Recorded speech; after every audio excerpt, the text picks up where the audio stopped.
სახელითა მამისათა დაძისათა და წმინდისა სულისათა ჩვენთან არს ღმერთი. ყველას გილოცავთ დღევანდელ დღეს ღმერთმა მრავალს დაგასროთ თქვენ და სრულიად საქართველო ამინ. ტრადიციულად წიგნით ეს წიგნი ხელში რო უნდა გეჭიროთ სულის წიგნია. ესე იგი ეფესელთა მიმართ ეპისტოლეს განხილვა მიმდინარეობს რამდენიმე კვირა არის. დღეს წაკითხული იქნა მეხუთე თავის რამდენიმე მუხლი, თუმცა კი მე შევეცდები რომ ცოტა უფრო მეტი გითხრათ ვიდრე იმ მუხლებში, მეტი იმაზემეც კი არ გეტყვით რაც აქ წერია, უბრალოდ გულისხმობ უფრო ცოტა უფრო რაოდენობრივად მეტი მუხლი წავიკითხო. იმიტომ რომ ძალიან მნიშვნელოვანია, უბრალოდ შეგახსენებთ, ეფესელთა მიმართ ეპისტოლე დაიწერა, როდესაც პავლე მოციქული პატიმარი იყო. ამიტომაც ეს ეპისტოლე გახლავთ ესე შეიძლება ითქვას შუაზე გაყოფილი სულ 6 თავია. პირველი 3 თავი გახლავთ სწავლება საღვთისმეტყველო, შემდეგი 3 თავი გახლავთ სწავლება ზნეობრივი, როგორ უნდა ცხოვრობდეს ქრისტიანი და ვინ უნდა იყოს ქრისტიანი ამის შესახებ. ამიტომაც მეხუთე თავი სწორედ ამის შესახებ ლაპარაკობს, ისევე როგორც მეოთხე თავშიც ჩვენ იგივეს ვნახავთ და თუ ამას მე იმედი მაქვს რომ ასე წიგნით რო გამოვდივარ, თქვენ ამით ბიძგს გაძლევთ რომ სახლშიც გადაშლით ამას და წაიკითხავთ. მეოთხე თავი როგორ მთავრდება, ყოველგვარი სიმწარე, მძვინვარება, რისხვა, ყვირილი, გმობა, განგშორდეთ და ყველა ბოროტებასთან ერთად განშორებული იყოს თქვენგანო. აი რა კარგი სიტყვებია, რაღაცნაირად რა უნდა იყოს შორს შენგან, ამას ყველაფერს უნდა სწავლობდე. მეხუთე თავი ასე იწყება. მას მიბაძეთ ღმერთს როგორც საყვარელმა შვილებმა, იარეთ სიყვარულში ისევე როგორც ქრისტემ შეგვიყვარა ჩვენ და თავისი თავი მისცა ჩვენთვის ღმერთს შესაწირავად და მსხვერპლად, საამო კეთილსურნელებად. ხო საინტერესო ამბავია, მიბაძეთ ღმერთს როგორც საყვარელმა შვილებმა, იარეთ სიყვარულში ისევე როგორც ქრისტემ შეგვიყვარა. და როგორ შეგვიყვარა ქრისტემ? ჯვარს ეცვა ჩვენთვის. როგორ შეიძლება ვიყოთ მისი საყვარელი შვილები? შვილები შეიძლება ვიყოთ თუ კი მივბაძავთ. აი ამ ბაძველობისკენ, როდესაც გვიბიძებს ეს ბაძველობა რა არის? იცით რომ ღმერთს როგორ უყვარს ადამიანი? ღმერთს ადამიანი უყვარს ისეთი, როგორიც არის. აი ეს არის განსხვავება ჩვენ სიყვარულსა და ღმერთის სიყვარულს შორის. იმიტომ რომ ჩვენთვის გაყოფილია ეს სიყვარული ასე, ჩემიანი და სხვისიანი. ცოდვილი და არაცოდვილი, თეთრკანიანი და შავკანიანი და ასე შემდგომ უამრავი ჩამონათვალი შეიძლება ნახოთ იქ რაღაცა თქვათ ის არამართლმადიდებელი და მართლმადიდებელი რაღაცა უამრავ დაყოფას ნახავთ. მენდელევის სისტემა მახსენდება ხოლმე, ასე მენდელევის სისტემაში თითოეულს აქვს თავისი ადგილი და აქედან ჩემიანი ძალიან ცოტაა. ასე რომ ღმერთისთვის არ არის ეს ასე და ამაში უნდა ბაძავდეთ სწორედ ღმერთსო, ამის შესახებ არის ლაპარაკი. იწყება შეგონება, ნახეთ რა კარგი. სიძვა და ყოველგვარი უწმინდურება ან ანგარება არც კი იხსენებოდეს თქვენ შორისო. რას გულისხმობს, იცით რომ არ იხსენებოდეს? განა ის რომ სიძვას არ უნდა ჩადიოდეს ადამიანი. ამ თემებზე არც უნდა მიმდინარეობდეს საუბარი და განხილვა.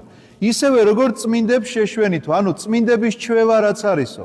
წმინდანების შეკრება თუ გინახავთ, ისინი სიძვაზე, მრუშობაზე, ქურდობაზე და მკვლელობაზე არ ლაპარაკობენ. ამ თემებს საერთოდ არც განიხილავენ, მინდა გითხრათ. არ არის ეს სალაპარაკო თემა, რაც ეხლა ჩვენში ძალიან მინდა გითხრათ, რომ ისე შემოიჭრა განსაკუთრებით მედიაში, სადაც არ უნდა იმას წაიკითხავთ, წერილობითია ეს თუ რაღაცა ტელეგადაცემა არის, ყველგან განიხილავენ მსგავს საკითხებს. სიძვამრუშობისა და ადამიანების უფლებებისა და იმას თუ აქვს ამის უფლება და იქ რაღაცა სქესის აი განიხილავენ ამ საკითხებს, რაც ძალიან დიდი საცდურია. ეს არ არის წმინდანების თვისება, მინდა გითხრათ. ეს არ არის ქრისტიანული, იმიტომ რომ ერთხელ ადამიანმა არსება სტატისტიკა არის ასეთი, რომელმაც წაიკითხა სისხლის სამართლის დანაშაულებებს, რაღაცა კოდექსებს რომ ეცნობოდა, გადაწყვიტა რომ დანაშაული ჩაედინა. და რომ კი ეს თვითონ განაცხადა. ეს დანაშაული თავში აზრადაც არ მომივიდოდაო, რომ არ წამეკითხა მესამ კოდექსშიო. ამიტომაც ეს ძალიან საშიში რამ არის. ჩვენ თუ კი ამას ვუყურებთ ხოლმე, იცოდეთ რომ საშიშია თითოეული ჩვენგანისთვისაც, იმიტომ რომ ადამიანს რაღაცა სურვილი უჩნდება, რომ იქ ცხვირი ჩაყოს, სადაც არ არის მისი საქმე. ჩვენი საქმე სულ სხვა არის.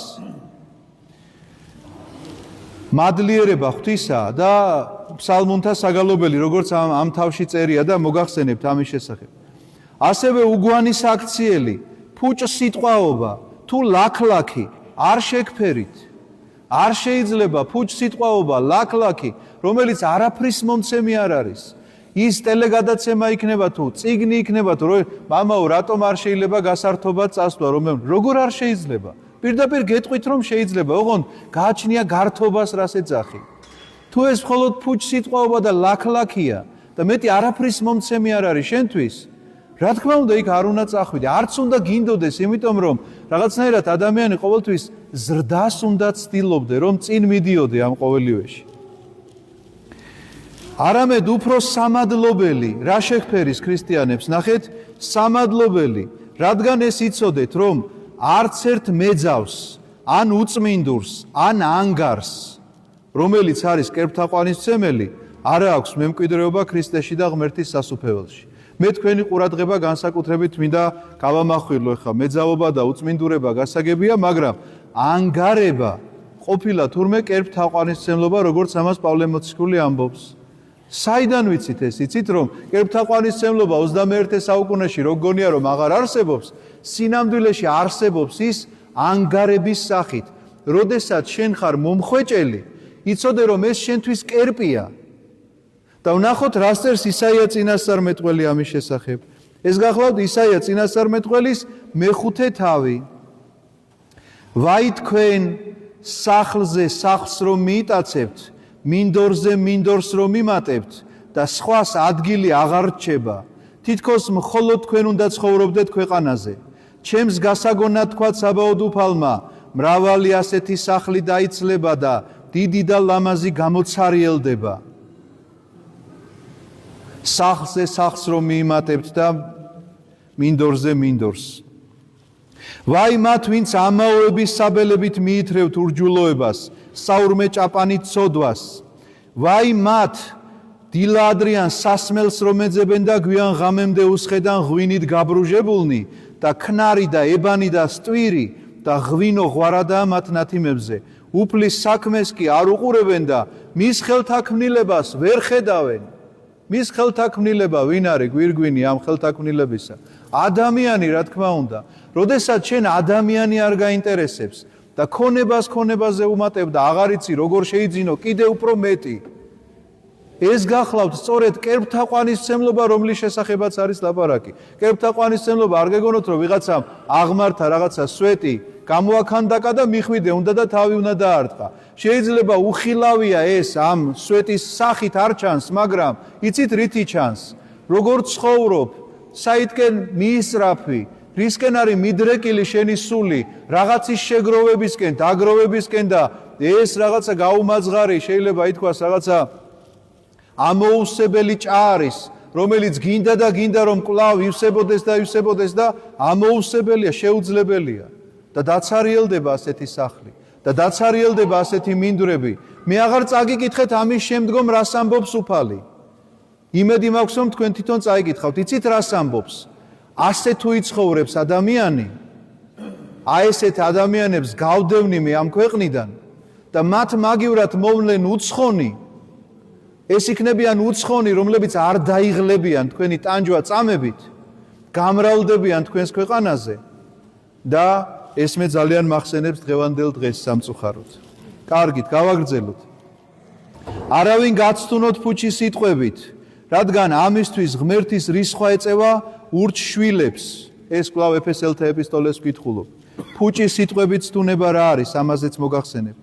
ამიტომ ნუ იქნებით მათი თანაზიარნი. რადგან ოდესღაც იყავით სიბნელე, ახლა კი ნათელში ხართ უფალში. ფუჭის სიტყვები გახლავთ ყველა ის ჩამოთვლილი, რომელზეც ვილაპარაკეთ ჩვენ, რომ უაზრო ლაქლაქით არ უნდა გაყავდეს ადამიანს დრო და ფუჭი დროს ტარება არ უნდა იყოს მისი ცხოვრების მიზანი. ნუ იქნებით მათი თანაზიარნი. რადგან ნათლის ნაყოფი არის ყოველივე სიკეთეში, სიმართლესა და ჭეშმარიტებაში. სიმართლესა და ჭეშმარიტებას უნდა ვემსახურებოდეთ ჩვენ და ეს სიმართლე და ჭეშმარიტება უნდა იყოს ჩვენი ცხოვრების წესი. სხვაგვარად არ შეიძლება ადამიანი რომ ცხოვრობდეს. ქრისტიანი ადამიანი რომ ცხოვრობდეს არ შეიძლება, იმიტომ რომ ამ სინათლეში მე ჭეშმარიტებაზე უნდა ვლაპარაკობდე. როგორც არ უნდა ამიგრძალონ რომ ცოდვა დავარქვა, ჩემი ვალდებულებაა რომ გითხრათ, რომ ანგარება დიდი ცოდვაა მაგალითად, რაზეც უკვე ვილაპარაკეთ, რომ სიძვა და მრუშება დიდი ცოდვაა და ამას არ უნდა ჩადიოდეს კი არა. არც კიდე უნდა განიხილავდეს ადამიანი ამ თემას, რომ რაღაცა კუთხით შეიძლება შეღავათები კონდეს. რატომ მიმდინარეობს ეს განხილვები? იმიტომ რომ ადამიანურ სისუსტეებზე ასეთი შეღავათები დაუშვან. მეტი არაფერი. ბევრი მაქვს სათქმელი, მაგრამ დრო გვაქვს ცოტა და ამიტომ ძალიან ჩქარა ვკითხულობ. ნუ შეეზიარებით ბნელის უნაყოფო საქმეებს, არამედ უფრო მეტი ამხილეთ. ესეც ჩვენი მოვალეობაა. ოღონდ ხილება არ უნდა აგვერიოს ერთ რამეში, რომ ჯერ საიდან იწყება ეს სანამ ამხილეთო იტყოდა. როგორც უნდა მიბაძოთ ღმერთს სიყვარულში, თუ შენ ესე შეგიყვარდება ადამიანი, რომ ჩემიანი და სხვისიანის გარჩევა აღარა გაქვს, მაშინ უფლებაც გაქვს ხილებისა. მაგრამ თუ შენიანის და სხვისიანის გარჩევა გაქვს, იცოდეთ რომ მაშინ ხილებას ნუ დაიწყებ, იმიტომ რომ შენიანის ხილება გაგიჭირდება, სხვისიანს ადვილად ამხელ. უფრო მეცაც გეტყვით, წმინდა წერილს როდესაც ვკითხულობ, თუნდაც აი ამ მუხლებს რო ვკითხულობ, თქვენ არ გეგონოთ, რომ ამის კითხვა მიმდინარეობს იმისთვის, რომ სხვა ადამიანები უნდა აღმოვაჩინოთ ჩვენ, ვინმე ან ანგარებაში და ან სიძვაში. საკუთარი თავის საპოვნელად არის თითოეული სიტყვა დაწერილი. როგორც კი ადამიანი სხვის ძებნას იწყებს ამ წაკითხულ სიტყვებში, იცოდეთ რომ ის აცდენილია ქრისტეს სულს, ამ ჭეშმარიტების, აი ამ სახარებისეულ სულს და აბსოლუტურად სხვა სულით მეტყველებს. ნუ შეეზიარებით ბნელს გითხარით, არამედ ამხილეთ, რადგან მათგან ფარულად ჩადენილი სალაპარაკოდაც კი სამარცხვინოა, ხოლო ყოველი მხილებული ნათლისაგან მჟღავნდება, რადგან ყოველი გამჟღავნებული ნათელია, ხო მართალია, ყველაფერი ჩანს, რაც გამჟღავნდა. ამიტომ ამბობს, გაიღვიძე მძინარეw და აღზრდეკ მკვდრეთი და გაგინათებ შენ ქრისტე. უნდა გაიღვიძო ამ ძილისაგან. გონება მღვიძარებაში ამყოფო, რომ რითი ერთობი და რას აკეთებ ცხოვრებაში. რითი არის შენი სული დაკავებული, რომ ამ სიმღერამ თვრალობით, თუ სხვა კიდე რაღაცეებით, ფუჩ სიტყვაობით და უაზრო ლაქლაქით, რომელიც არაფრის მომცემი არ არის შენთვის. განსაკუთრებულად ეს მარხვაში უნდა ფრთხილობდეს ადამიანი ამისგან, რომ რაღაცნაირად ეს სულიერი წრთობა მიიღოს. მას ყურადღებით იყავით, როგორც იქცევით, მოიქეცით არა როგორც უგუნურნი, არამედ როგორც ბრძენი. გამოიყენეთ ჟამი, რადგან ეს დღეები ბოროტია. რას ნიშნავს? დღე როგორ შეიძლება იყოს ბოროტი? აი ბოროტი დღე როგორ შეიძლება იყოს? გამოიძიებდით ამ ჟამსო, რადგან დღეები ბოროტიაო. თანამედროვეობის ყველაზე საშინელი ბოროტება იცით რა არის? ეშმაკი, რომელიც თანამედროვე ადამიანს განსაკუთრებულად ებრძვის თანამედროვე საზოგადოებაში. ეს გახლავთ ეშმაკი, რომელიც დროს პარავს ადამიანს. აბა დაფიქრდით თუ ესე არ არის. რაში გვაყავს ჩვენი დროის უმეტესობა და ამის მიხედვით იმჟელეთ. რაში გადის ჩვენი დროის უმეტესობა? თუ შენ დროს ატარებ წმინდა წერილის კითხვაში, თქვათ წმინდა მამათა რაღაცა შემეცნებაში, თუ თქვათ ფსალმუნებაში, როგორც ახლა წავიკითხავთ აქ, რას ნიშნავს ეს ფსალმუნება? ჩვენს გონებას ძალიან დიდი შესაძლებლობა აქვს. მეხსიერების დიდი შესაძლებლობა აქვს და რა შეიძლება იმახსოვრებდეს ჩემი გონება? იმ ტელესერიალებს, რომელიც გამუდმებულად გადის ტელევიზიით თუ იმ რაღაცა შოუ პროგრამებს, რომელიც გამუდმებულად სიძვამრუშობაზე მელაპარაკება, თუ შეიძლება ჩემს გონებას მე ვაიძულებდე, რომ მაგალითად დაიზეპიროს ისეთი ფსალმუნი, რომელიც აქამდე არ ვიცოდი, 50-ე ვისწავლე, იძულებული გავხდი ყოველ დილით ვკითხულობ, დილის ლოცვაში თუ ვკითხულობ. ხო და ახლა მეტი რომ არ ვიცი, მოდი იქნებ 59-ს ვისწავლო, რომ აინტერესებს მეორედ მოსვლა, როგორი იქნება, 59 ფსალმუნში წერია, ვისწავლი რატომაც არის. რატომაც არა. ვისწავლი პირველ ფსალმუნს, როგორი უნდა იყოს ბედნიერი ადამიანი და ვინ არის ბედნიერი ადამიანი, ნეტარ არის კაცი, რომელი არ ამივიდა ზრახვასა, უხთოთასაო, ასე რომ იწყება. ვისწავლე მეორე ფსალმოს და წარმოიდგინეთ, ეხლა როცა ვზივარ ავტობუსში, ტრანსპორტში, სადღაცას მივდივარ, ჩემი გონება იმით კი არ არის დაკავებული, ეხლა როგორ გავერთო და ვათვალიერო უაზროთ ის ბრწყინვალე არქიტექტურა, რომელიც დღეს თბილისშია. არამედ ჩემი გონება დაკავებულია იმით, რომ ნეტარი ადამიანი ვინ არის და ამ ნეტარებას რომ მივახციო, მე რა უნდა გავაკეთო ამისთვის. და ამას შეიძლება გონებაში ვიმეორებდე. ნეტარ არის კაცი, რომელი არა მივიდა ზრახვასა უხთოთასა. ახლა ფიქრი წამივა, ეს უხთოთა ზრახვა სად არის? მეც სადაც მივდივარ ახლა, იმ შეკრებაზე. უხთოთა ზრახვა იქ თუ პირიქით საფრთხო ზრახვებია. ამიტომაც ეს ყველაფერი კარგად უნდა გამოიძიო, ჩემო კარგო, ამ ეპისტოლეში ამას გვეუბნება პავლე მოციქული, სხვას არაფერს. ამიტომ ნუ იქნებით უგუნურნი, ნუ დაითვრებით ღვინით, რომელშიც აღვირა ხსნილობაა, არამედ აღივსენით სულით, ელაპარაკეთ ერთმანეთს ფსალმუნებით, საგალობლებითა და სულიერი სიმღერებით, უმღერეთ და ეფსალმუნეთ უფალს გულებში, რომ იცოდეთ ფსალმუნები, აბა, წარმოიდგინეთ, ხო არ მოგბეზდებოდ 150 ფსალმუნი იყვნენ ადამიანები, ზეპირად იცოდნენ. რა ბედნიერება, არა, სადაც არ უნდა წახვიდე, სულ რომ 10 საათის ის იყოს სამგზავრო. ჩაჯდები და სანამ ამ ფსალმუნებს ბოლოში გახვალ ისე გააზრებულად რომ კითხულობდე, შენი მგზავრობაც დამთავრებულია.